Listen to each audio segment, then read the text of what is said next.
la disertación, habrá un espacio para que 5 personas puedan realizar su intervención con un tiempo máximo de 2 minutos y posterior serán las preguntas por Facebook, ya que también se estará transmitiendo al vivo. La disertante del día de hoy es la licenciada Margot Putaré. Ella es psicóloga de profesión, tiene un curso de especialización en psicoterapia de pareja, un curso de especialización en terapia familiar.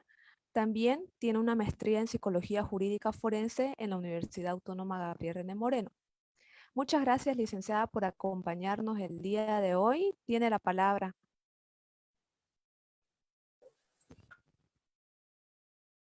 Muchas gracias, Jimena, por la invitación. En esta oportunidad vamos a trabajar lo que es dependencia emocional. ¿Está bien? Ya estoy compartiendo pantalla. Me avisan si se puede ver. ¿Sí? Sí, licenciada, se puede ver. Ok.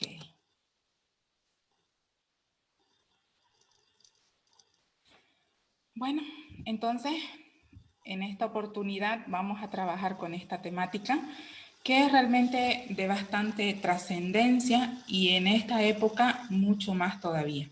Estamos como en el auge de una época en la que estamos bajo unos lineamientos en que queremos dejar el tema de ser mujeres sumisas, ¿no? Y querer ser un poco independientes. Sin embargo, muchas veces la dependencia emocional no implica solamente el ser capaz y autónomas económicamente, sino también implica muchos otros factores que hoy vamos a ir trabajando, vamos a ir conociendo y sobre todo también de repente vamos a ir detectando en cada una de nosotras, en cada uno de nosotros.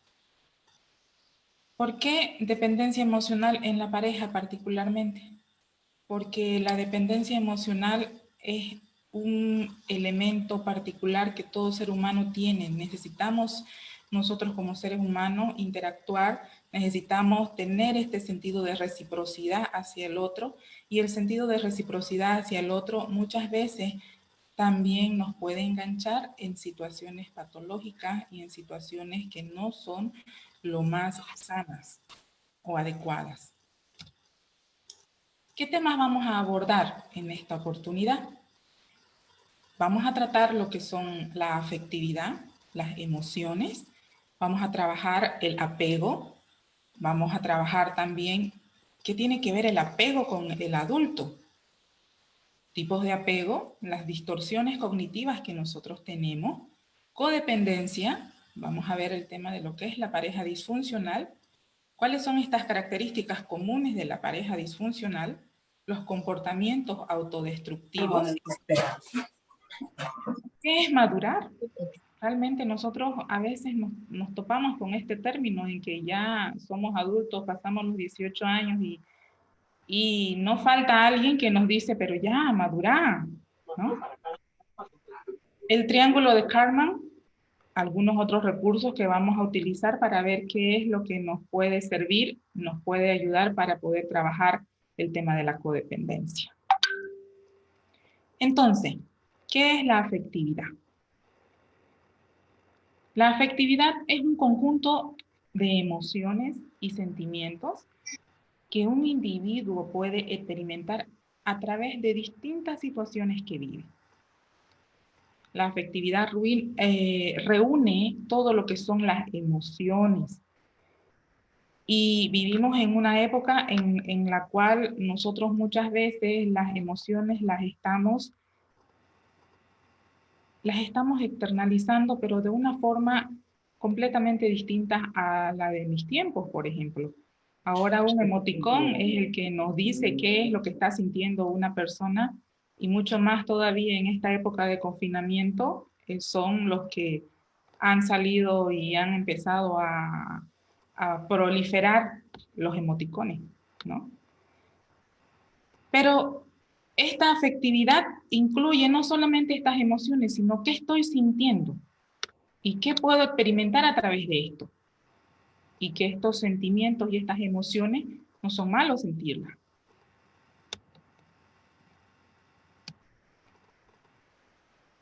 Otro concepto también que es importante para ver el tema de la dependencia es que tenemos que conocer qué es el apego. El apego es una necesidad biológica innata que todo ser humano tiene y que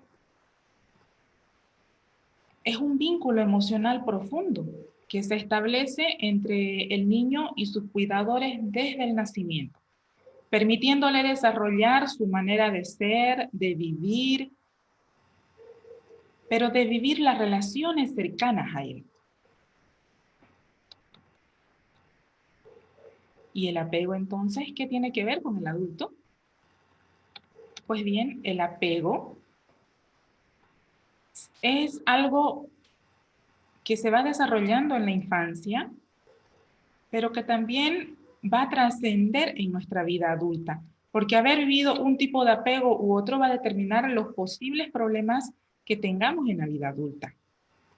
El apego se estudió a nivel psicológico a través de un experimento muy importante que se trataba de dejar a una madre con su hijo en una habitación jugando con un juguete y al rato la madre se marchaba y se observaba lo que sucedía con el niño, cuando se iba y cuando ésta volvía. A partir de este descubrimiento se puede decir que hay diferentes tipos de apego. Hablemos primero de lo que es el apego seguro, porque el apego no es malo, el apego es bueno, pero tenemos que ver cuáles son los límites entre lo que es adecuado y lo que es inadecuado. El apego seguro. ¿Qué es el apego seguro? El apego seguro es cuando el niño se mantiene tranquilo mientras esté el cuidador, independientemente que al lado haya un desconocido. No obstante, si la madre se marcha, el niño se altera y reacciona echando de menos a la mamá, porque es su figura de apego. Pero al volver la mamá, el niño se calma inmediatamente. En esa relación, el niño se siente protegido y se siente arropado, se siente como que satisfecho. Cuando se desarrolla este tipo de apego, el adulto se convierte normalmente en una persona segura de sí misma, es colaboradora y muestra sus emociones tanto positivas como negativas, porque una de las particularidades de este tipo de apego es que no prohibimos las emociones. Las relaciones sociales que establece entonces son seguras también y la pareja se busca y se mantiene por gusto, no por necesidad. Siente que es una persona valiosa y que se le puede querer al mismo tiempo que confía en los demás. Suele ser flexible y con niveles bajos de ansiedad. Estas son las características del apego seguro.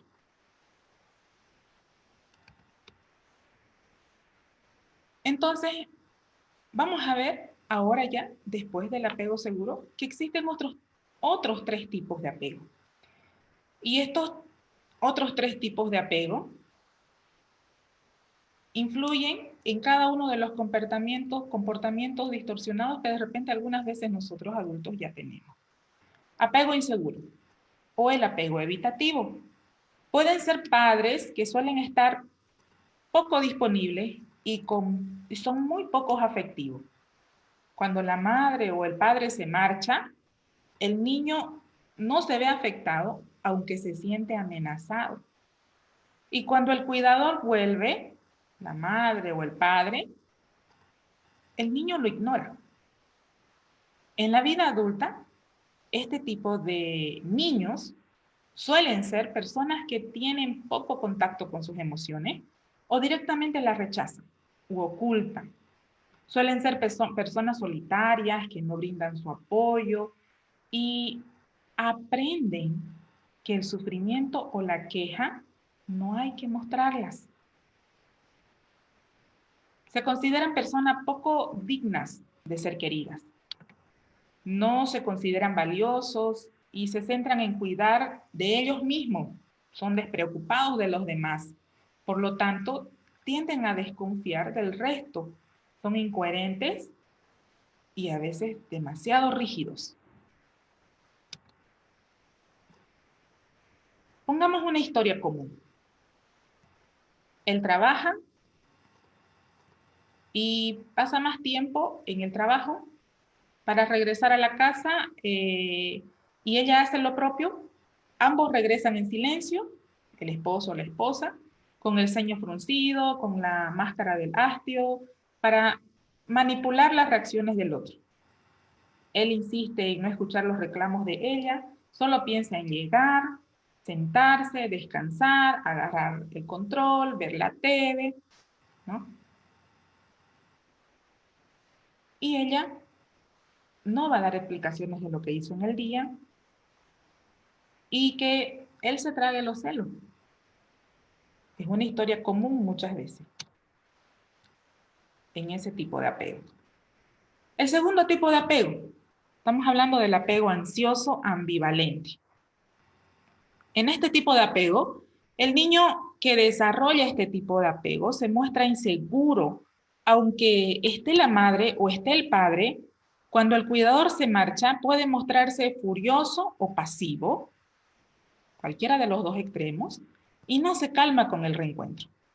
Los padres suelen ser figuras que a veces están y otras veces no, que muestran afecto positivo, pero otras veces lo culpan al niño. Ah, me fui porque vos me dijiste que me vaya, vos me votaste, ¿no? Entonces, generan un apego ambivalente. Los adultos que han recibido este tipo de retroalimentación, de apego, suelen ser personas temerosas, suelen ser personas pasivas o a veces agresivas, dependiendo del temperamento. Son personas ansiosas que se consideran poco valiosas y deseables, no se sienten responsables, tienden a culpar al resto de sus problemas y desarrollan un sentimiento muy acentuado de intimidad con la gente. Además, suelen ser personas que tienen poca contención emocional, porque la emoción se les dispara o son demasiado expresivos a nivel de los conflictos, tanto positivos como negativos. Son personas dependientes y tienden a a victimizarse todo el tiempo. Este apego ambivalente, entonces, una vez que ya es adulto, necesita el confort del otro. Si lo que recibe de la otra persona no es suficiente, la reacción emocional es excesiva en los dos extremos, o agresividad extrema o tristeza extrema. Acaba generando conflicto por estas reacciones y se siente peor que al principio, por lo que acostumbra a ser una persona que pide muchas veces perdón. Todo el tiempo está pidiendo perdón, porque tiene muchas explosiones emocionales. Pero sigue reaccionando de la misma manera. Y se relacionan en función de intereses. Cambian constantemente de amistades. Si le conviene o no le conviene, esa persona se mantiene con esa amiga, con ese amigo. Los trastornos más frecuentes con este tipo de apego son específicamente la dependencia emocional y los trastornos del estado de ánimo. El tercer y último tipo de apego es el apego desorganizado. El niño se muestra desorientado y ambivalente con la madre y cuando el cuidador se va, no llora ni se siente amenazado durante mucho tiempo, pero deja de hacer lo que estaba haciendo.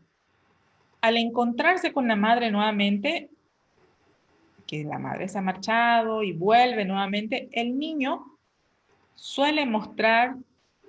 suele mostrar dando atención o también ignorando. O sea, es como si que no le afectara que la mamá o el cuidador, la persona de apego, estuviera o no estuviera. Su conducta es ambivalente. Los padres suelen ser personas que se muestran inconsistentes y cambiantes, en muchas ocasiones poco disponibles. El niño no depende en exceso del cuidador. En la edad adulta son personas entonces con baja autoestima, que se considera poco válido, responsable y no confía en los demás. En resumen, entonces, en esta parte de lo que es el apego, las personas que desarrollan este tipo de apego necesitan que los demás satisfagan sus necesidades. Si ven que el otro no puede hacerlo, intentan contener las emociones, pero cuando salen, lo hacen de forma exagerada y descontrolada. Suelen intentar tomar el control de la situación para manejar esa sensación y hacen cambio de roles. Es decir, se vuelven cuidadores, se muestran excesivamente responsables, como que este tipo de personalidades cambian, o este tipo de apegos. Y a la vez odian a la persona. En la vida adulta pueden desarrollar trastornos límites de personalidad o el trastorno histriónico de personalidad.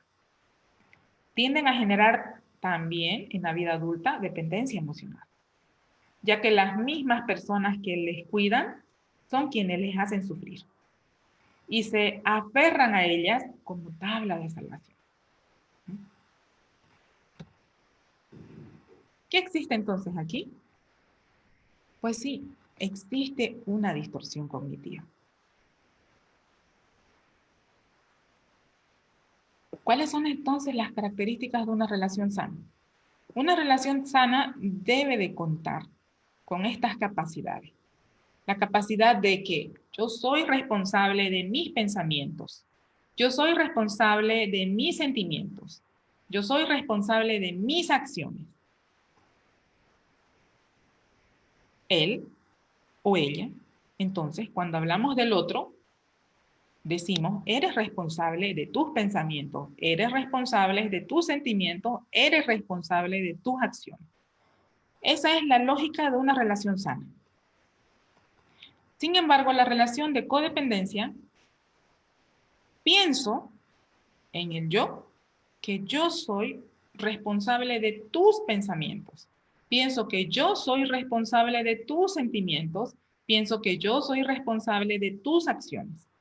Y en inversa, él piensa que es responsable, tú eres responsable de mis pensamientos.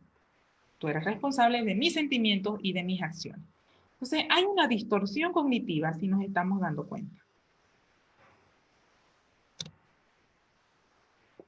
La codependencia. ¿En qué consiste la codependencia?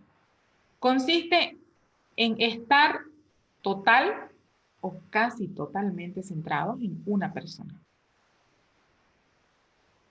en un lugar o en algo fuera de nosotros mismos. La codependencia entonces se caracteriza por una negación inconsciente ¿de qué? De las emociones.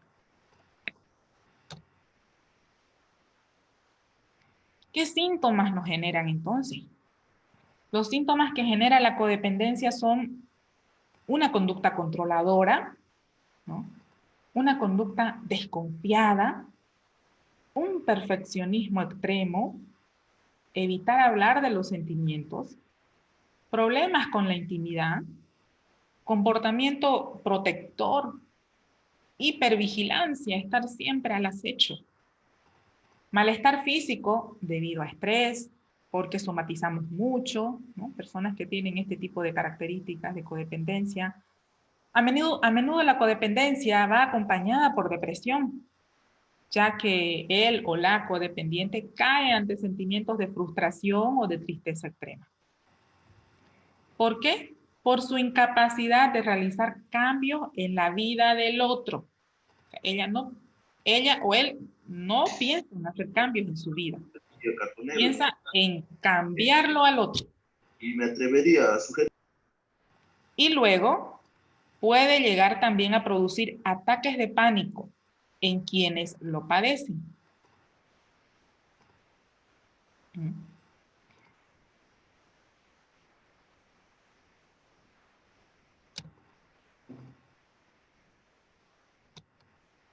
¿Cuáles son las otras características? Es muy común que en una relación el codependiente no pueda o le sea muy difícil poner límites y sencillamente todo lo perdone, a pesar de que la otra persona llegue a herirlo de manera deliberada. Esto es simplemente porque el codependiente confunde la obsesión y la adicción y siente por el otro un inmenso amor. Y siempre tiene estos extremos de decir, pero yo te amo, ¿por qué me haces eso si yo te amo? ¿No? Por ende, el codependiente es incapaz de alejarse por sí mismo de una relación enfermiza. No puede hacerlo.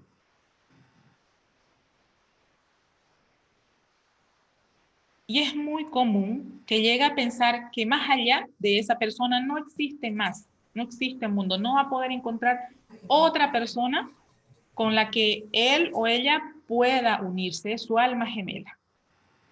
Decide hacer algo para cambiar la manera en que vive, la manera en que se desenvuelve en función al otro.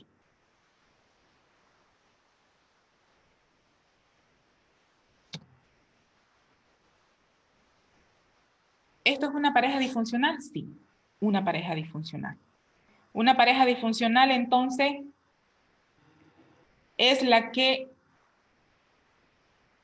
tiene mala conducta y muchas veces hay abuso por parte de los miembros individuales que se producen continuamente y regularmente, lo que lleva a otros miembros a acomodarse a tales adicciones y es como si que ya lo normalizaran esta relación. Las relaciones disfuncionales son principalmente el resultado de adultos codependientes y también pueden verse afectados por otro tipo de adicciones, como ser el abuso de sustancia, el alcohol, las drogas. Las características más comunes que se presentan en este tipo de relaciones disfuncionales son una falta de empatía y comprensión,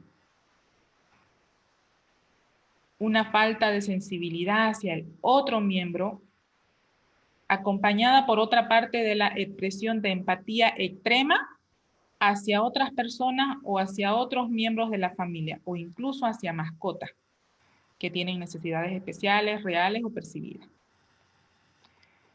Hay una negación de reconocer el comportamiento abusivo también. Otra característica es que hay una inadecuada o inexistente límite para uno mismo. Por ejemplo, tolerar el tratamiento inadecuado de los demás, fallar en expresar lo que es un tratamiento aceptable o inaceptable, tolerancia en el abuso emocional o abuso sexual o físico.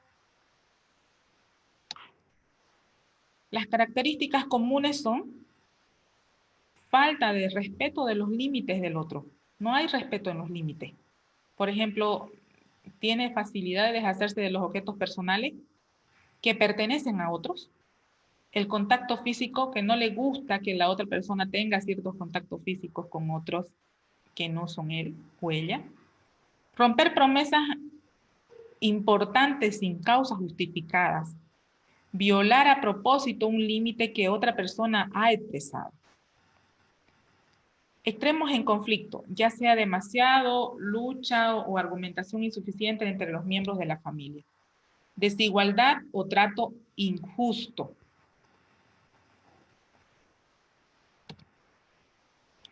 Las características comunes. Hay niveles anormales o muy altos de celos u otros comportamientos controladores. El codependiente tiene falta de tiempo compartido, sobre todo en actividades recreativas y eventos sociales, y siempre dice, nunca hacemos nada como una pareja. Anormal comportamiento sexual, como el adulterio o la promiscuidad. Existen también comportamientos autodestructivos, con los cuales se inicia una expectativa inconsciente en donde casi siempre la persona se involucra en relaciones que la destruyen, humillan, rechazan, desvalorizan, manipulan y hasta se hace presente la violencia sexual. Y si la persona no tiene una autoestima fuerte y sana, se puede llegar a la violencia verbal o física.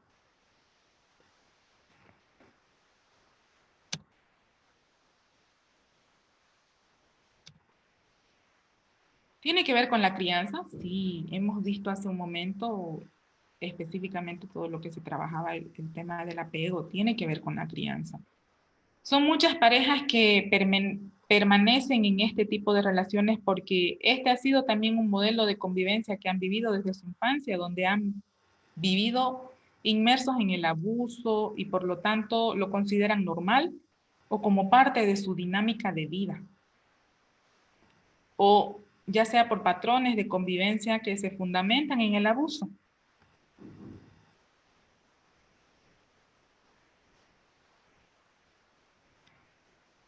¿Existe un proyecto de remodelación de esa pareja? Sí, existe.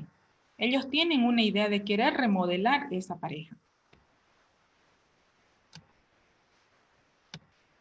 ¿Mm? Pero sin embargo, muchas veces no pueden vivir sin el otro y fácilmente se enganchan con este tipo de relaciones. Harán lo imposible por no separarse, por seguir enganchados, dependiendo emocionalmente el uno del otro y alimentando la idea de que separados no pueden estar.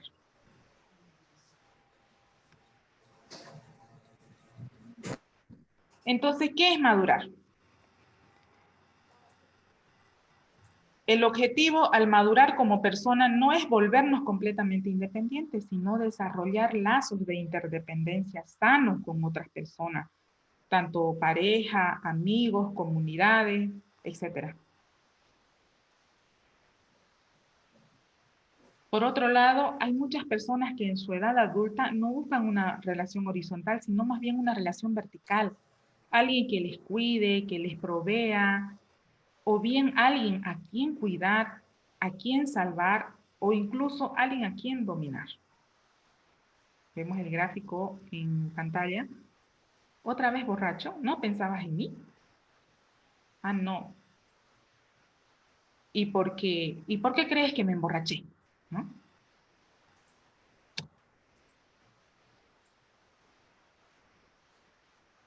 El triángulo de Karman. El triángulo de Karman tiene que ver con algo, un triángulo dramático, donde siempre las parejas están en cualquiera de estos roles. El perseguidor, el salvador, el víctima. Veamos un ejemplo. Pensemos en un profesional amargado con su trabajo, que se la pasa todo el tiempo criticando a su jefe o a la empresa por las decisiones que se toman. Esta misma persona, sin embargo, cuando está con sus amigos, se involucra personalmente en sus problemas para ayudarles, sin embargo, sin que se lo hubieran pedido, y acaba agotado de tanto esfuerzo. Al mismo tiempo vive una relación de pareja que no le hace feliz, se queja de su mala suerte y no hace nada para resolverlo. Pues bien, esta persona vive 3 roles o personajes diferentes en el trabajo. Es perseguidor con sus amigos, es perseguidor, con sus amigos actúa como salvador y en su relación de pareja se siente víctima. En el trabajo es perseguidor, con sus amigos salvador y con su pareja víctima. Cualquiera de los 3 personajes no le hacen demasiado feliz, ni a él ni a los que lo rodean. ¿Cuál es el rol del controlador entonces? El rol del controlador es el intento de controlar y dirigir el cambio de las personas. Nos hace que quedemos a la merced de estas. El controlador pasa a ser controlado. Y si ya de por sí es malo ser controlado por alguien, aún es peor ser controlado.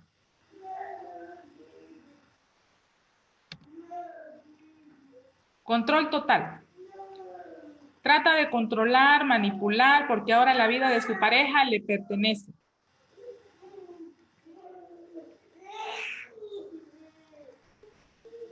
Trata de evitar que se le aleje, no quiere que cambie, que crezca como persona por miedo a que despliegue sus alas y eche a volar.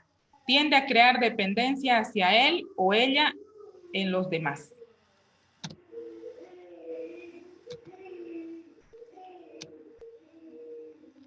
Rescatador.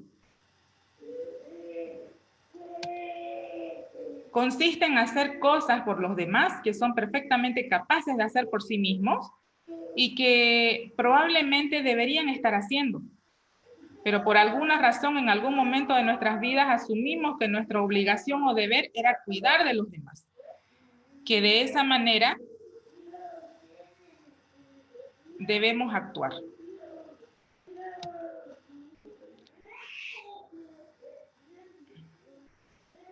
El papel de víctima. La víctima son las personas que si no se esfuerzan, si no refuerzan toda nuestra conducta y comportamientos rescatadores, al menos al principio, en la relación de este esquema se ven cambiando los roles. La víctima pasa a ser controlador, el controlador a ser rescatador y por último a ser la víctima.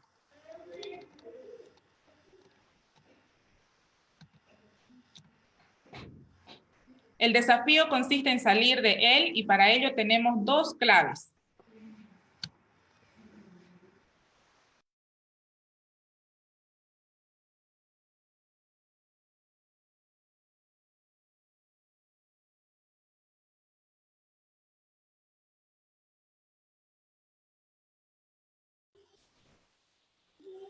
El primer paso.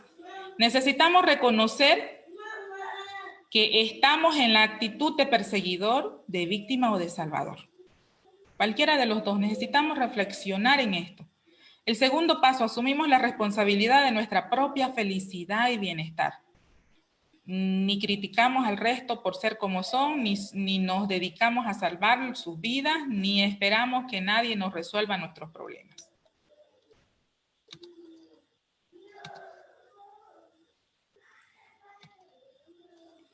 El perseguidor necesita asumir la responsabilidad de su enfado, de no controlar todo cuando le rodea, ha de hacer su propia vulnerabilidad, ha de aceptar su propia vulnerabilidad, su propia incapacidad y no pretender tener siempre la razón.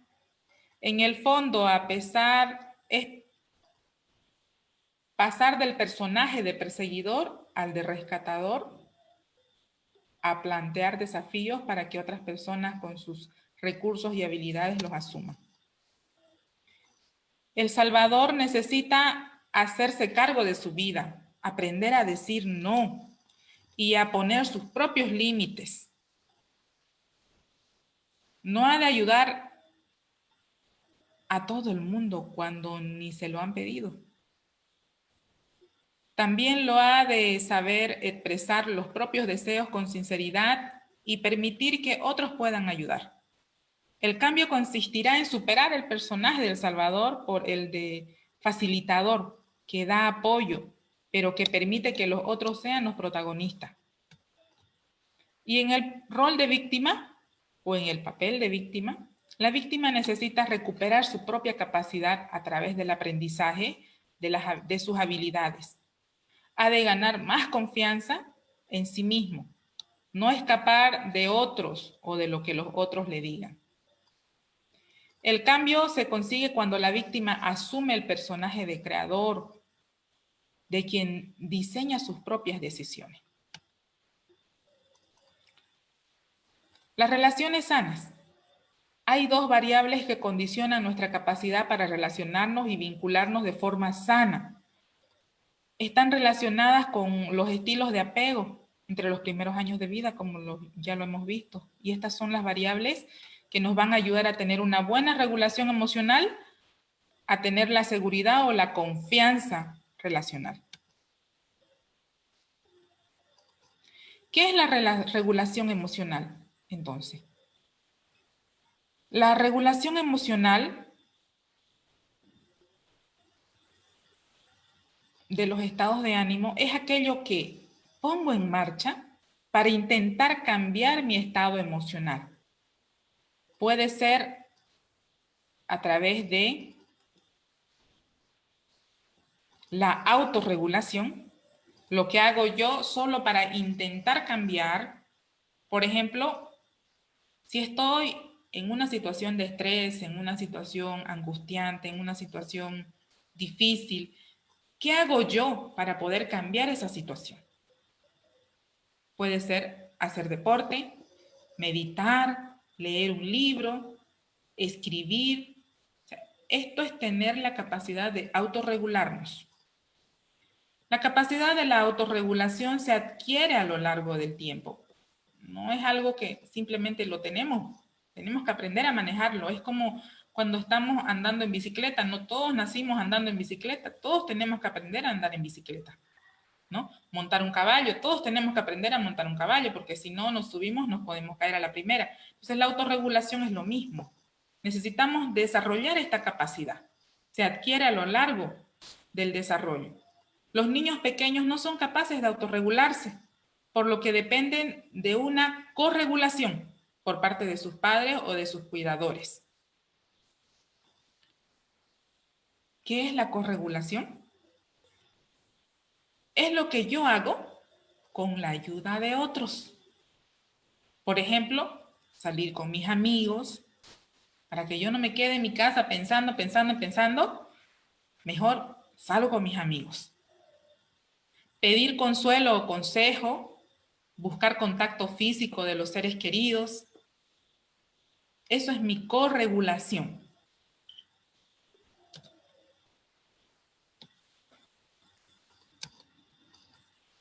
El segundo punto, hablamos de la confianza o la seguridad relacional. Necesitamos desarrollar confianza o seguridad relacional. Tiene que ver con cómo nos sentimos estando solos y estando en compañías con los demás. En esta época de confinamiento, muchos nos hemos dado cuenta que no habíamos sido buenos estando solos. Y que realmente no había sido malo estar en compañía. Normalmente esto está vinculado al lado del apego en la infancia. Un apego seguro genera confianza y un apego inseguro de padres ausentes o ambivalentes o maltratadores genera desconfianza. También experiencias vividas en la vida adulta pueden influir en nuestro nivel de confianza, frustraciones, engaño, ¿no? Coacciones, malos tratos, bullying. Porque puede que de repente en la infancia haya tenido apegos buenos. Sin embargo, en su etapa adulta se relacionó con una primera pareja, una primera relación amorosa en la cual no hubo una buena historia. Hay personas que ante la soledad se sienten inseguros, no confían en sí mismos y sus capacidades. Y esto lo lleva a la necesidad de compañía para sentirse seguro. Necesitan buscar compañía para sentirse seguro y bajar los niveles de ansiedad que le produce estar solo.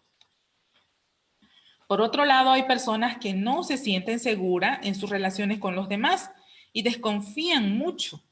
Por ello tienden a aislarse o a intentar controlar sus relaciones para sentirse más seguros.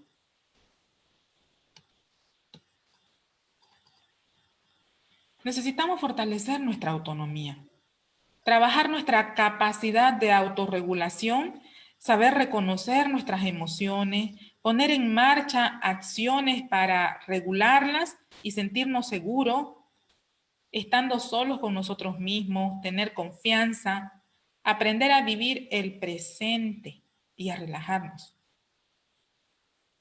Trabajar nuestro autoconocimiento y nuestra autoestima. Qué tan importante es saber conocernos a nosotros mismos, saber cuáles son nuestras capacidades, nuestras potencialidades, pero también sobre todo saber de igual manera nuestras debilidades y qué es lo que amenaza mi vida, mi estabilidad.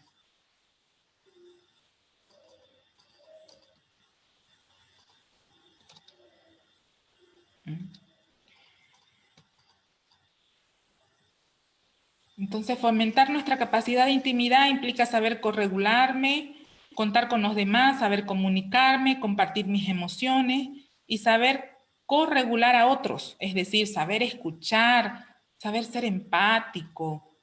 También implica sentirme confiado y tranquilo en las relaciones interpersonales, en lugar de vivirlas con miedo, ansiedad o como amenaza. Confiar en los demás, estar bien en grupo, significa las buenas habilidades sociales. Trabajar nuestra asertividad y nuestra inteligencia emocional.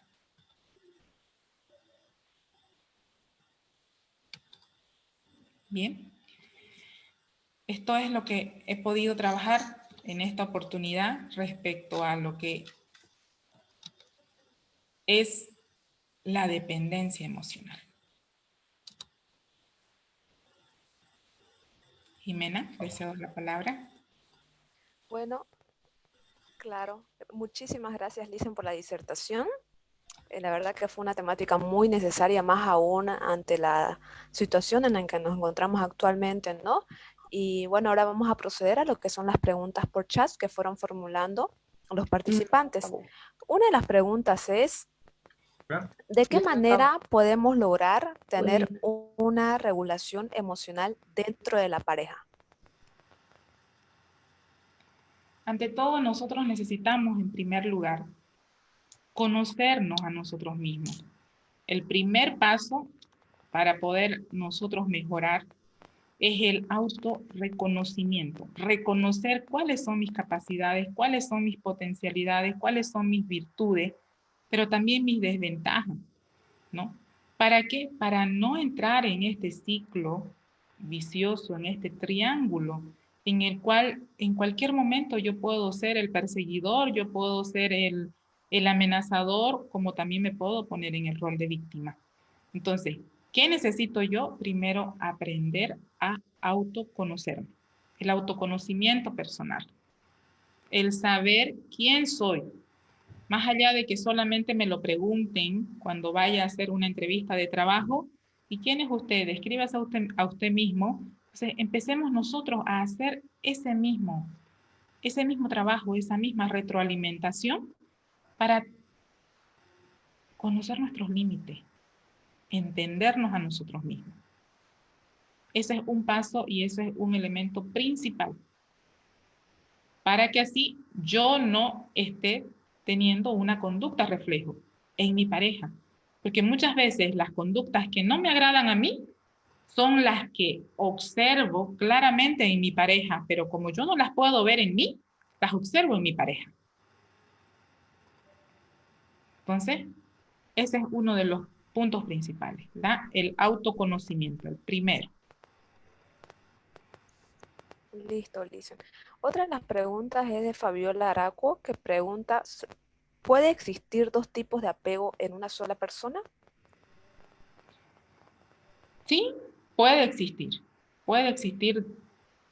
y esto no es tan cerrado, ¿no? Puede existir dependiendo mucho de los estilos de crianzas que hemos tenido.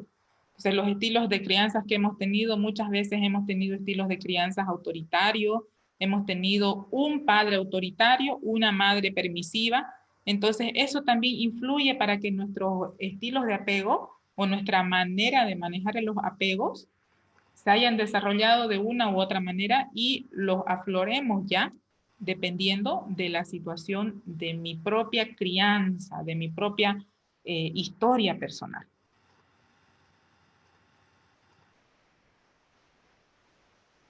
Listo, licenciada, muchas gracias por la respuesta. Ahora María Aramayo pregunta, ¿los conflictos emocionales familiares influyen en la conducta codependiente para con su pareja? Ahí estamos hablando de la conducta modelo, ¿no es cierto? Entonces, nosotros tenemos siempre nuestra propia estructura y dinámica familiar de nuestra familia de origen. Venimos de una herencia psicológica en la cual hemos tenido y venimos arrastrando de repente ciertas características, ya sea por cultura, ya sea por convivencia, ¿no? Entonces, influyen, sí, están ahí presentes, pero no son determinantes. Va a depender de mí. Eso es lo que me interesa mucho, que queden claro de que no depende completa y ciegamente de eso que tenemos. ¿Eso es una base? Sí, es una base, pero no es lo definitivo. Nosotros podemos irlo cambiando, podemos irlo modificando en la medida que yo tenga un autoconocimiento personal, un trabajo conmigo misma y conmigo mismo, ¿no? Entonces, eso es lo importante, eso es lo ideal para que nosotros podamos salir y romper ese ciclo. Listo, muchas gracias, licenciada, por la respuesta. Ahora Vanessa Calmimontes pregunta de qué depende una relación vertical, qué buscan o necesitan esas personas. Siempre existe un rol de subordinado y un rol de jefe, ¿no? De subalterno, ¿no? Entonces, muchas veces esas personas siempre están buscando satisfacer una necesidad, satisfacer a ese niño interior. Necesita siempre sentirse protegida, sentirse amada, sentirse valiosa, reforzar el autoestima. Entonces, esa relación a nivel vertical siempre está mirando a la otra persona como superior a él. No, no existe la igualdad de condiciones a lo que ahora nosotros, con toda la cultura del buen trato, con una cultura de las nuevas normas y las nuevas leyes que tenemos vigentes, ¿no? En las relaciones de pareja, entrar en este ciclo, en esa situación y en esa relación vertical, me hace sentirme de alguna forma que yo estoy tranquila y estable. Y eso a veces es una forma también engañosa de manejar la responsabilidad, porque le tengo miedo a la responsabilidad. Que otra persona se responsabilice de mis acciones es mucho más fácil que yo aceptar mi responsabilidad de que fallé, de que me equivoqué, de que no eduqué bien. Entonces prefiero yo decir, ah, no, vos castigaste, vos fuiste el que dijiste eso, ¿no? Entonces, vos me trataste mal, vos hiciste esto otro, yo voy a hacer lo que vos me digas. Entonces, hay una falta de compromiso consigo mismo, hay una falta de responsabilidad consigo mismo, y ¿qué es lo que está buscando? De alguna forma, llenar un vacío existencial que no ha sido llenado en su primera infancia. ¿Sí? Son personas que todo el tiempo van a mirar con una mirada más allá de ser jefe, de ser subordinado. Listo, muchas gracias, licenciada. Y bueno, la última pregunta que vamos a realizar por medio del chat, porque luego van a ver las intervenciones, sería de parte de Jocelyn Benítez, que pregunta, ¿cómo podemos identificar la línea delgada entre amar o depender? La línea delgada entre amar o depender. El amar o depender siempre va a estar basado en una medida. La medida de amor soy yo como persona.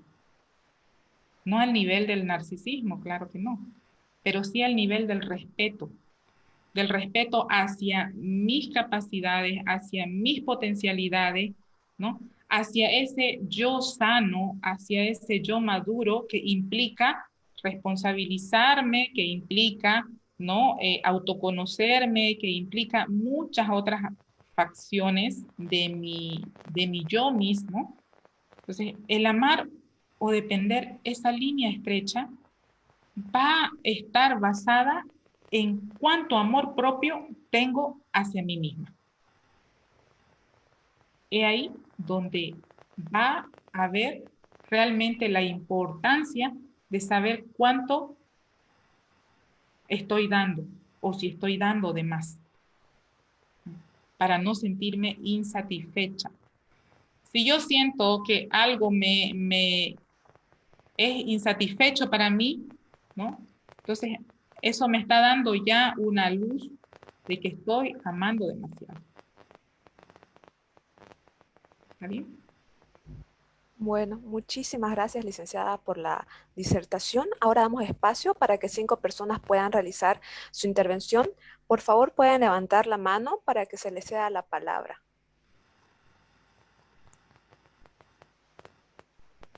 Bueno, sale que Isbeth Fernández. Tiene la palabra, por favor.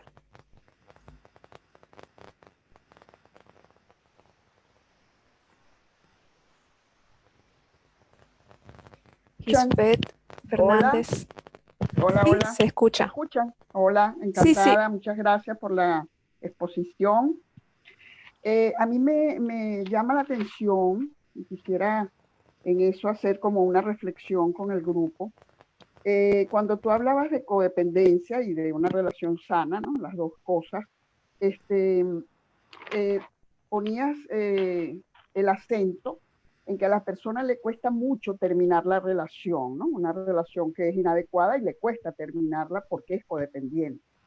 Me pregunto yo, con los valores del amor romántico que todas y todos manejamos y tenemos proyectados como valores del amor, que uno de esos valores es que el amor es para toda la vida, ¿ok? ¿Cómo distinguir que no es ese valor el que está pesando para no poder terminar la relación o la codependencia emocional? ¿Ok? Si es que se puede hacer una diferencia entre las personas que manejan los valores del amor romántico con mucho énfasis, sin ninguna reflexión, y la codependencia, ¿no? Y lo otro, que está más o menos en la misma onda, es en el caso de las mujeres atrapadas en los ciclos de violencia de pareja. Si tú estás atrapada en el ciclo de violencia de pareja, por lo general, una de las características es que no reconoces el abuso y no reconoces los hechos de violencia, porque estás atrapada en el ciclo de violencia, ¿ok? Es porque estás en el ciclo de violencia o a esa mujer se le cataloga de que tuvo apegos inadecuados en su infancia y que por eso al final en la adultez establece este tipo de relaciones en donde no puede reconocer el abuso, porque si fuese así, todas las mujeres han tenido, o su gran mayoría, han tenido, estamos hablando de que más del 70% de la población femenina en el mundo ha sido violentada de una u otra manera en sus relaciones de pareja. Entonces, todas esas mujeres tuvieron problemas de apego en la infancia, me pregunto yo.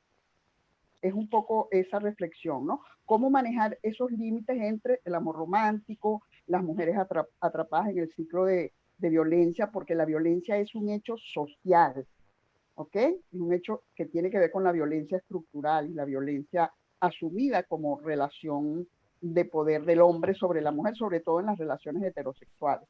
Entonces, ¿cómo diferenciar de que no es un problema de apegos lo que está sufriendo? Porque uno escucha muchas veces a personas que dicen, no, pero es que a ella le pegan y la maltratan porque ella se lo busca.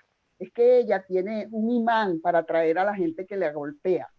Entonces, es como si la violencia no es responsabilidad del agresor, sino de la propia víctima, ¿no? Es como cuando violan a una mujer y le dicen, bueno, pero es que andabas con una falda corta. ¿Quién te manda a andar de noche con una falda corta? O ¿por qué le dijiste a tu marido que no querías tener sexo? Y sabes que tienes que tener sexo. Ese tipo de cómo hacer para que los límites estén claros entre lo que es psicológico, como trauma, como historia personal, y lo que son todos estos valores que pesan a la hora de manejar las relaciones de pareja. Gracias. Sí, exactamente. Estamos hablando, Hisbeth, ¿cierto? Hisbeth hablaba primero del amor romántico. ¿Qué diferencia hay en que esta pareja no pueda separarse sola, ¿no? De la codependencia o salir sola de la codependencia? Pues sí, efectivamente es muy difícil que una persona ya diagnosticada con todas las características propias de una codependencia le cueste salir. Y es más, muchas veces no cumple el tratamiento. Por ello necesita no solamente un ciclo de autoayuda, sino también va a necesitar un apoyo terapéutico para poder ayudarle a esta persona a poder determinar qué es lo que está fallando en lo que son sus percepciones, en lo que son su distorsión o su forma de percibir la realidad. ¿Me entiende? Entonces, eso es lo que necesitamos. Con esta persona, con estas características de las tres que usted estaba hablando, amor romántico, violencia en la pareja, el ciclo de violencia, necesitamos trabajar terapéuticamente, no solamente de una orientación y no solamente de una escucha activa, que sí le va a servir de mucho para dar un primer paso, Sin embargo, necesitaremos hacer todo un proceso terapéutico con ellas para poder empoderarlas primero. ¿Y qué tiene que ver con la infancia? ¿Qué tiene que ver con las carencias afectivas? ¿Qué tiene que ver con el apego? Pues sí, tiene que ver con las carencias afectivas, porque algunas han sido excesivamente protegidas o algunas no han sido protegidas. Cuando nosotros hablamos de la sobreprotección, también estamos hablando de violencia, porque estamos quitándole una capacidad a una persona de sentirse capaz de hacer algo, valiosa, útil, ¿no? Al decirle, no, yo lo hago por ti, no hagas eso, yo lo voy a hacer por ti, hijita, ¿no? A una mujer en particular, estamos hablando de la violencia a nivel de género femenino,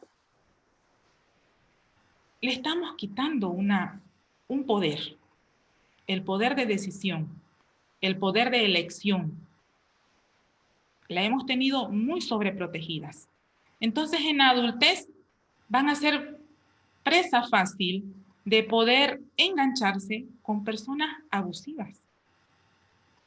Que obviamente el perfil del agresor tiende en primera instancia, por algo se enamoran de ellos, a ser bastante seductores, a ser bastante, ¿no?, apasionados, a poder darle aquello que ellas tenían de protección en su infancia o no tenían, cualquiera de los dos extremos, o la sobreprotección o la no protección.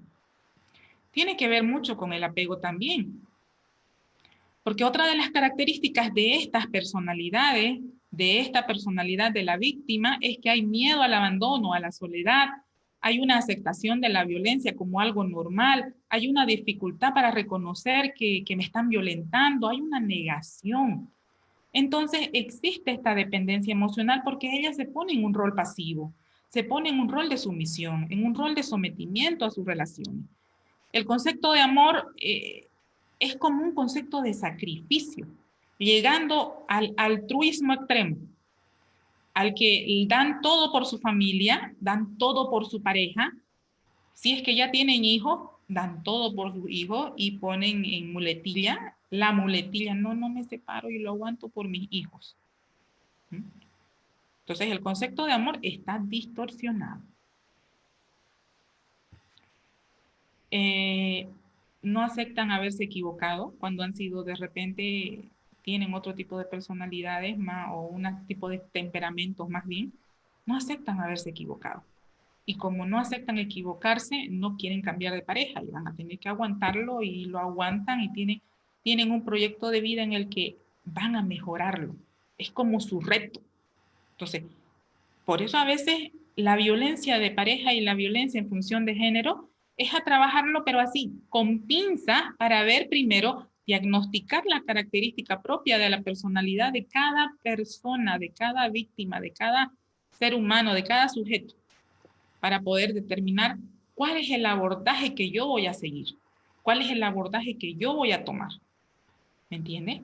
Entonces, influyen muchas veces con todas estas características que yo le acabo de mencionar, ¿ya? Y el ciclo de violencia tiende a irse dando, irse generando, ¿no? O a volverse también a la inversa. ¿Está bien? Entonces, eso es lo que tiene mucho que ver. Hay sentimientos ambivalentes en esta persona, hay culpabilización y tienden a minimizar o también a maximizar las cosas en el ciclo de violencia. La víctima. Estamos hablando de la víctima.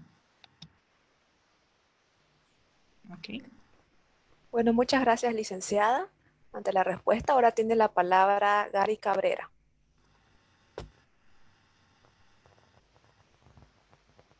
Ahora sí, perdón. Muy buenas noches a todos y a todas. Licenciada, muy buena su exposición. Mi pregunta es la siguiente. Acerca de los colegios, yo soy activista por los derechos sexuales, derechos reproductivos en tema de violencia, el enamoramiento, y uno he detectado acerca de estudiantes perdón, estudiante en la etapa pre-promo y promoción, y justamente se ha detectado que justamente estos caracteres, digamos, siendo sumisa de mujeres o mujeres manipuladoras, se detecta a veces en los colegios por la influencia de otros compañeros. A veces se ve que en los colegios no hay esos tipos de talleres de cómo evitar una violencia, cómo detectar entre un enamoramiento tóxico o un buen enamoramiento. Usted en su experiencia como licenciada justamente esta carrera y esta especialidad, ¿qué sugerencia da a usted a los colegios? ¿Qué programa se debería llevar y qué parte dinámica se debe llevar con los profesores y estudiantes acerca de estos temas que se está llevando mayormente con los estudiantes en secundaria? A nivel de sexualidad, y es que realmente el tema de violencia implica todo lo que es una reeducación de la sexualidad, porque viene desde ahí es la base de la reeducación sexual, porque estamos hablando de género, estamos hablando de estereotipos de género, en esto de lo que es la violencia eh, familiar, doméstica, de pareja, vemos también en los enamoramientos. Los enamoramientos ya hay ciertas características particulares en las que uno de los géneros es el más dominante, ¿no? Entonces hay rasgos psicológicos, hay rasgos culturales y necesitamos trabajar como parte de la currícula temas, pero más a profundidad de solamente dar conocimiento, sino más bien involucrar a estos jóvenes a partir de los 14 años ya, con temáticas de una nueva educación sexual, reeducación sexual, bueno, tampoco puedo decir nueva, que realmente es una reeducación de eso que ellos están recibiendo. Porque ahora tenemos la desventaja de que si nosotros no educamos como debería de ser, ellos se van a educar de otra forma a través de estos medios tecnológicos, ¿no? Que los tienen solamente a un clic para poder ver todo lo que tenga que ver respecto a la sexualidad. Entonces, necesitamos trabajar identidad de género, orientación sexual, identidad sexual, conceptos claves de lo que son educación para la sexualidad. Porque la sexualidad no solamente sexo, implica muchos otros factores. Implica la identidad de mi género que no determina mi orientación sexual, implica que la identidad de género no determina mi forma de, mis estereotipos de género. Entonces, yo necesito ser el cambio, cambiar yo mi percepción. Pero necesitamos trabajar con estas nuevas generaciones. Pero para eso, no solamente con un taller, que vaya una psicóloga de una ONG, que vaya una psicóloga de la Defensoría una vez al año, sino que sea como una parte de su currícula profesional. Nosotros en un proyecto que habíamos estado emprendiendo hace unos años atrás, habíamos propuesto hacer un replanteamiento de todo lo que es la currícula educativa y estamos en esas tratativas también, estuvimos por lo menos antes de lo que es el confinamiento, para poder implementar en la currícula escolar el tema de educación sexual. El tema de que solamente se lo lleva, si no me equivoco, hasta tercer grado, como si que educación sexual solamente fuera hasta esa edad, ¿no? Y hablar de sexualidad hasta finalizar, pero no con temas repetitivos, sino con temas en que vaya avanzando y ahondando en función a la edad de cada niño, de cada adolescente y a las características socioculturales que vayan a tener también, ¿no? Porque de ahí vienen también los embarazos no deseados, de ahí están proliferando la violencia de género, la violencia doméstica, los abusos sexuales, ¿no? Esto de que tengamos tan a la mano y tan a un clic el tema de la pornografía infantil, de la pornografía simplemente ahí en línea, es tan fácil para que nuestros niños se perturben y también activen su sexualidad mucho más temprano que antes, en mi época. en nuestra época, en la época de Isbeth, en la época de algunas otras personas que estamos viendo aquí en pantalla, era completamente distinto. Era un tabú hablar de la sexualidad, pero ahora no. Ahora más bien necesitamos nosotros quitarnos esos tabúes mentales, esos paradigmas mentales, implementar.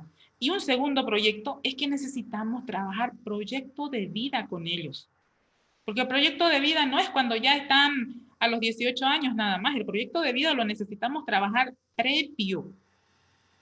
A mí me gusta un poco el tema del lineamiento de la educación adventista. Yo he tenido la experiencia con mis hijos en el tema de la educación adventista y realmente trabajan mucho principios y valores. Desde la primera infancia, desde nivel primario. Primero de primaria empiezan con el tema de proyecto de vida y el chico hasta que sale del colegio va a ir puliendo eso y va a ir mejorando. Entonces necesitamos trabajar esto en la currícula, pero a nivel de base, no a nivel solamente de apagar incendios. Es que resulta que en el Distrito 8 los colegios han habido una revuelta de que están en el tema de pornografía. En el Distrito 7 una revuelta de bullying, entonces vamos a apagar incendios. No, dejémonos de ese tipo de tratamientos en el tema de problemáticas sociales. Las problemáticas sociales necesitamos trabajarlas a nivel estructural. ¿Ok? Bueno, muchas gracias, licenciada. Ahora le damos la palabra a Alba Paola Roldán. Muy buenas tardes. Primeramente agradecer la charla activa. Hablo un poco más de manera personal y también he visto el tema de ser dependiente, no por el aspecto que puedes de dinero o tenga familias, actualmente de relaciones jóvenes, digamos, mi padre. Yo he estado por ya se puede ser tóxico, donde yo dependía mucho de aspectos extraños o algo por el estilo. Quiero preguntarles, ¿es algo que se puede de manera social? La única persona que está viviendo la misma y es algo constante y se está viendo, digamos, común, es lo que también veo o parte de mí, yo de alejar, trato de cortar esta relación ya que va haciendo daño emocional hasta en el tema de salud. La otra persona ve que yo yendo, la persona trata de verme y decirme de que no, digamos una amistad y luego volver a una rutina y volver como en un círculo vicioso. ¿Qué puntos o qué puedo, tanto mi persona como las otras personas que también comparten esta misma historia conmigo para poder corregir esto?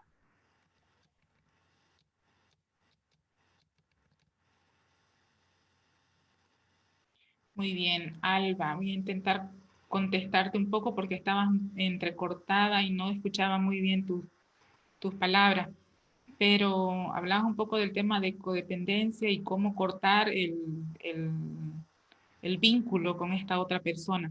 El primer paso, Alba, ya lo estás dando.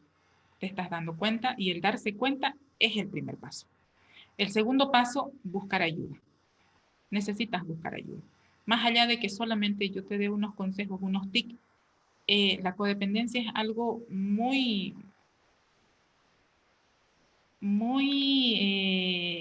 te podría decir, como que es un tipo de adicción afectiva, ¿no?, que es muy difícil de controlar, que aparentemente tú crees que las tienes controladas.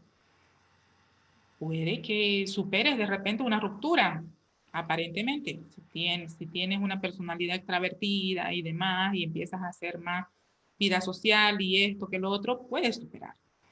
Pero empezamos ya a entrar al siguiente paso que hablaba Isbeth, que es el tema de ya empezar a entrar a un ciclo vicioso en el que tú te vas metiendo a otra relación, te vinculas con otra relación en la que curiosamente va a ser igual o peor, porque el patrón conductual va a seguir ahí.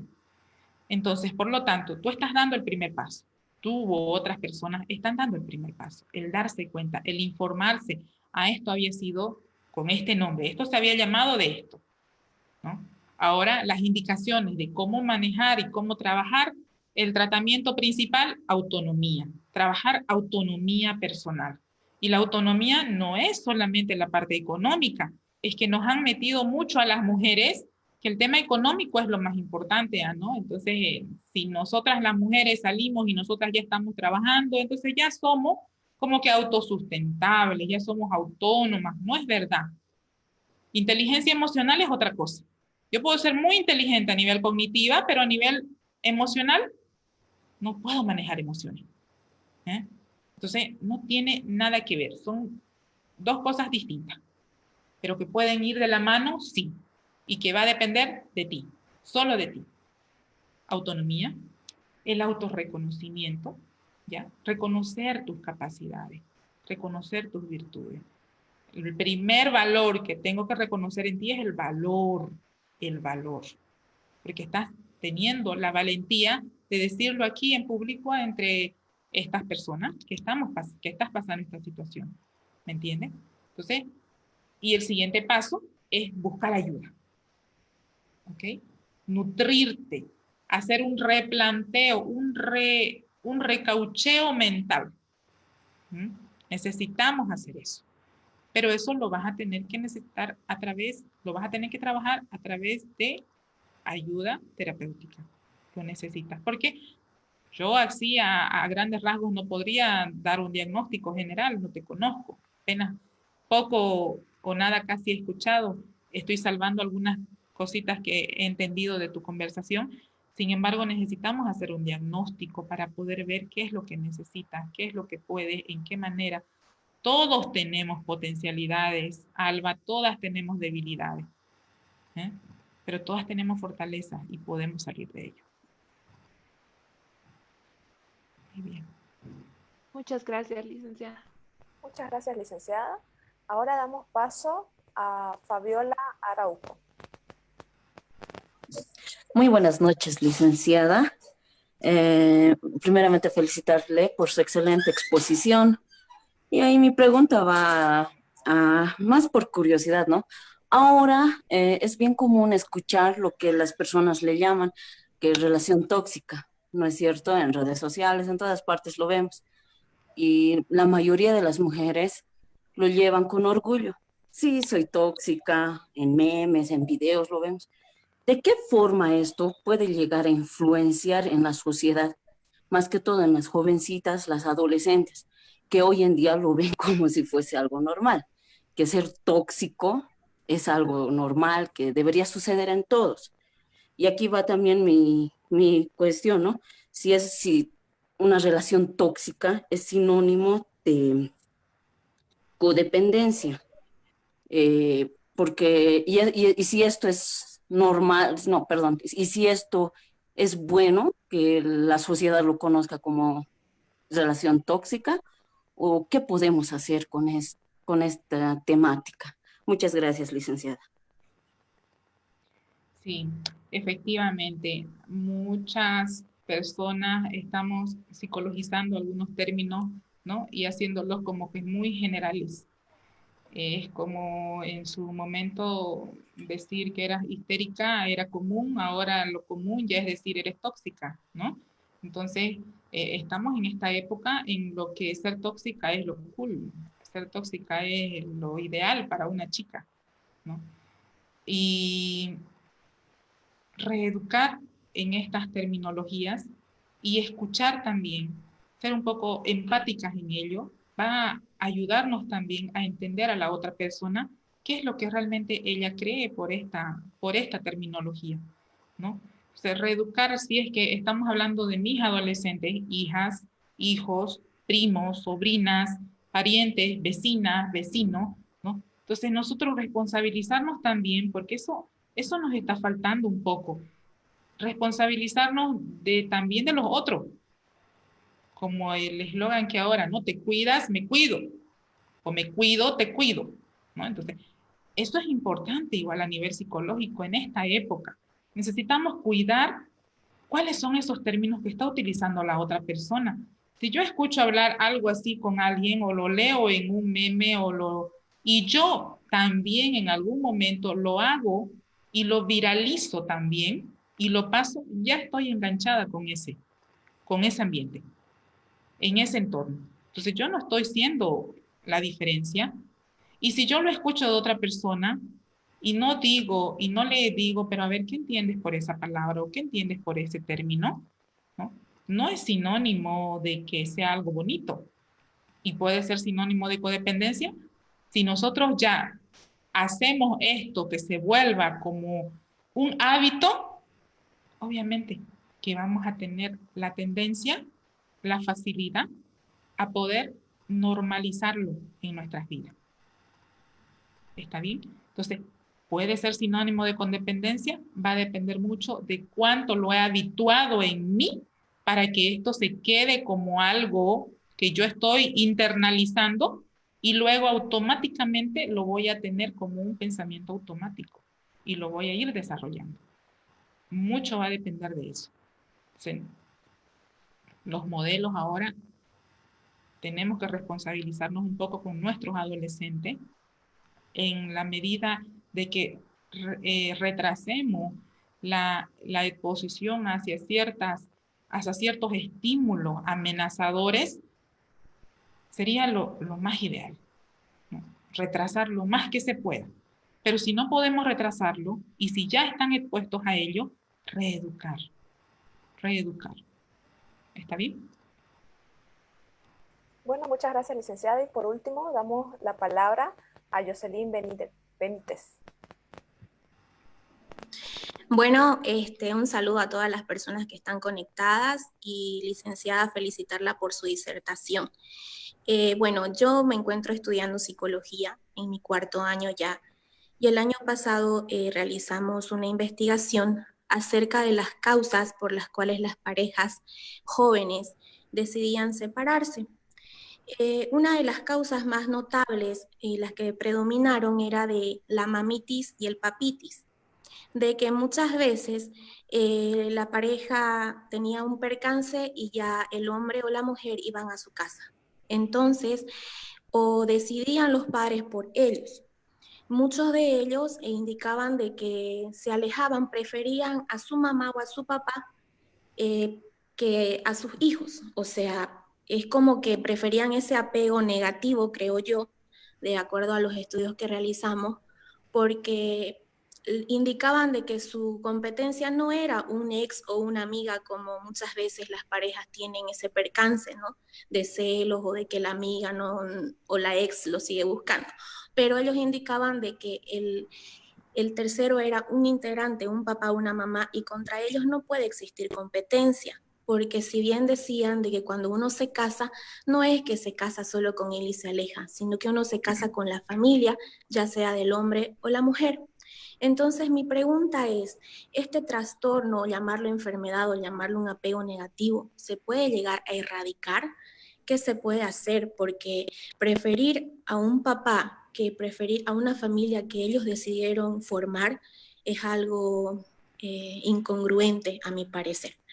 Pero quisiera saber qué opinión tiene usted, de acuerdo ya a su experiencia, de si se puede erradicar o se puede tratar de salvar a esta persona. Lo que pasa es que en esto de estos dos términos que ahora están en boga, mamitis o papitis, hablamos de madres sobreprotectoras, padres sobreprotectores, o el nuevo término, las madres helicópteros, ¿no? Que siempre están ahí al acecho de ver qué cosa le sucede a mi hijito, qué cosa le sucede a mi hijita, ¿no? Y entonces, estas características, erradicarlas cuesta porque tenemos que trabajar en los dos ámbitos, tanto en el ámbito de la mamá como en el ámbito del hijo, ¿no? Porque son ambos que están conectados ahí. Y viene la pareja y forma un triángulo. Entonces, al entrar en ese triángulo, no puede haber un triángulo ahí amoroso. Por lo tanto, él tiene que elegir a alguien. ¿Y quién le da más? La mamá le da más sobreprotección, la mamá le da más cuidado, el papá le da más. dependiendo de cómo es el esposo. Pero cuando la mamá resulta algo aquí, es como una situación cuando hay un divorcio, ¿no? Cuando hay un divorcio y tenemos los dos lados, siempre nos vamos a balancear a quien me da más. Cuando este lado no me dé más, entonces me balanceo al otro para que me dé más, ¿no? Y estoy así, buscando siempre una sobrecompensación. Estoy sobrecompensando, todo el tiempo estoy sobrecompensando. Pero ahí para poder ayudar, para poder realmente salvar esa situación, necesitamos trabajar con ambos factores, con ambos intervinientes, ¿no? Y si de repente uno de de las dos variables está ya en ese rol de insight, de darse cuenta de que está en esta situación, poder empezar con esa persona primero. ¿Se puede rescatar? Sí, se puede rescatar, porque va a depender mucho también de la capacidad de madurez que vaya a tener esta persona y de las relaciones posteriores que vaya a tener en la interacción que tenga, en las interacciones que tenga. ¿No es verdad? Y cuando muere o cuando fallece la mamá o el papá con quienes ha tenido este apego bastante cercano, estrecho, la pareja se vuelve ya como que la sustituta y también puede entrar en una relación de codependencia. ¿Entiendes? Entonces, ¿se puede rescatar? Sí, se puede rescatar, pero es un proceso terapéutico en el que necesitamos primero hacer que se dé cuenta de que necesita esa ayuda. Para todo tipo de intervención, necesitamos primero que la persona se dé cuenta que necesita ayuda. Ese es el primer paso. Una vez que ya nosotros nos hemos dado cuenta que necesitamos ayuda, pues empezamos a buscar tratamiento. ¿Está bien? Muchísimas gracias. Bueno, muchas gracias, licenciada, por las respuestas. También agradecer a los participantes que nos están visitando de diferentes países como Ecuador, Chile, Perú, y también a las personas, ¿no?, que están participando en diferentes departamentos de Bolivia. Y saludo para quienes nos están viendo a través de Facebook.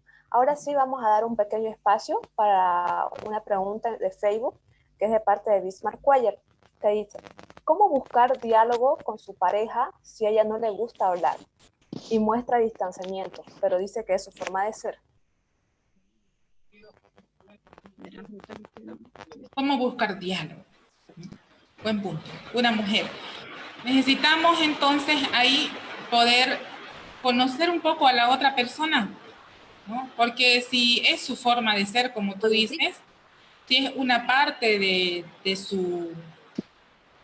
las características de su personalidad, entonces vamos a tener que ser bastante creativos, ¿no? Buscar algunas estrategias, si realmente hay amor, hay afecto, hay aceptación, ¿no? Pero si no, si realmente el amor va de un lado y del otro lado no hay la correspondencia, también necesitamos darnos cuenta de que si eso es recíproco o no es recíproco, ¿ya?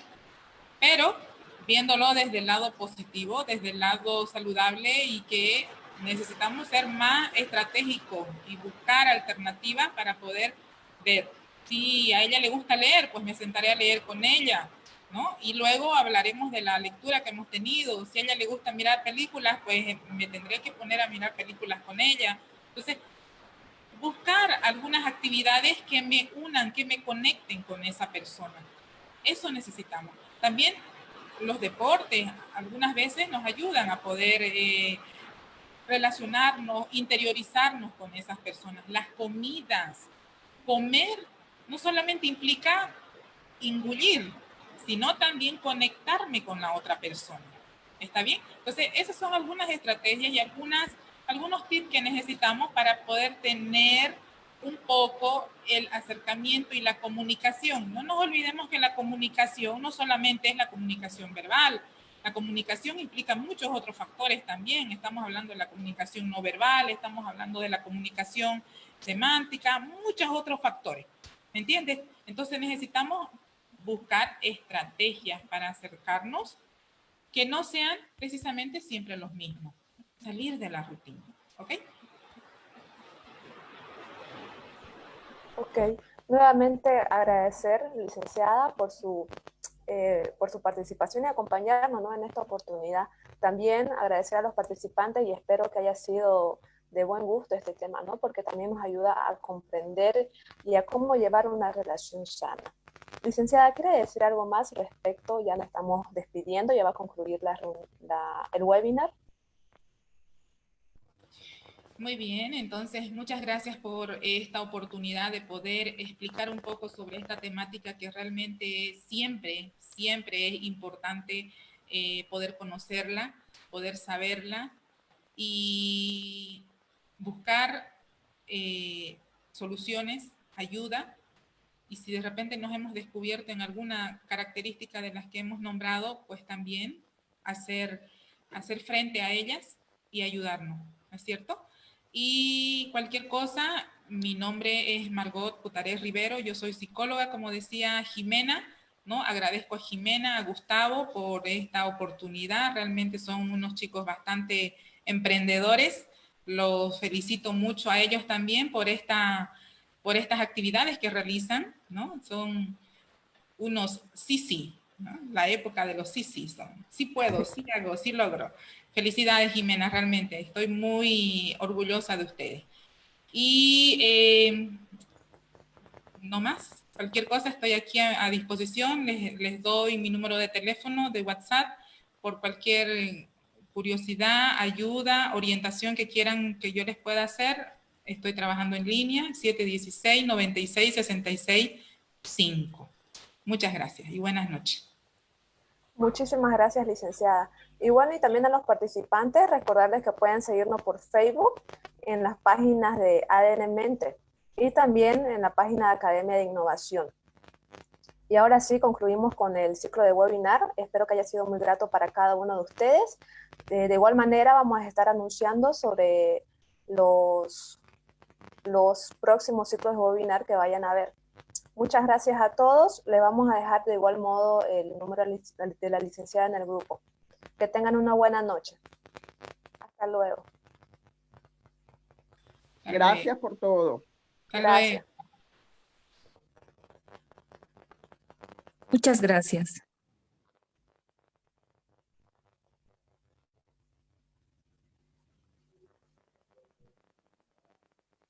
Muchas gracias.